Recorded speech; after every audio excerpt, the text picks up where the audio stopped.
Jaučiatės, koks jausmas? Geras jausmas. Dariau su pergalė. Geras jausmas po tokių sunkių varžybų išėjai su pergalė, kaip pogrupiai pirmas dvi tokias pralašėm, tai labai smagu. Ir atrodo galėsiu pasikartot, ar ne, variantas grupės varžybų. Galėjo, matot, kad biški galėjo ne kaip sužaidėm, bet ką darysim, vis tiek laimėjom. Sakyk, pabaigoje vis tik pramestos baudos nervų pasiekmė. Ne, nervų paprasčiausiai nepakrito, ką darys. Matot, visiems nepakrito. Ačiū Dievui. Visiems turbūt psichologija. Ką? Dėl psichologijos tikriausiai. Aš žinau, čia gal vėjas pučia salė.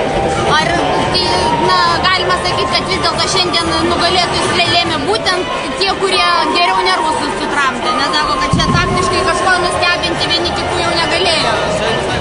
Ne, taktiškai ne, paprasčiausiai, kuri komanda žaidė tiksliau, mes tikrai sužaidėm gerai trečiam, ketvirtam kėlinį ir turėjom tą, kaip sakoma, pranašumą ir jau buvom į priekį išėję, bet vėl tokios jaunas klaidas vėl.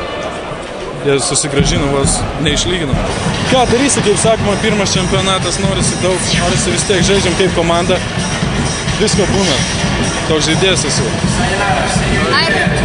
Pertrauką Rūbinį pakankamai ilgai ištrūkot, ką treneris sakė? Nieko, paprasčiausiai nusiraminom ir viskas. Nieko ten per daug nebuvo ką sakyti. Taktinių kažkokių pakeitimų? Ne, biški per individualiai žaidėm. Pirmose dviejose kėliniuose ir tiek. Sakė daugiau komandinį. Sakė daugiau man pasvarė. Ne, juokauju.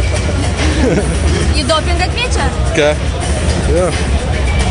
Vartotinas? Jo, viską iš eilės.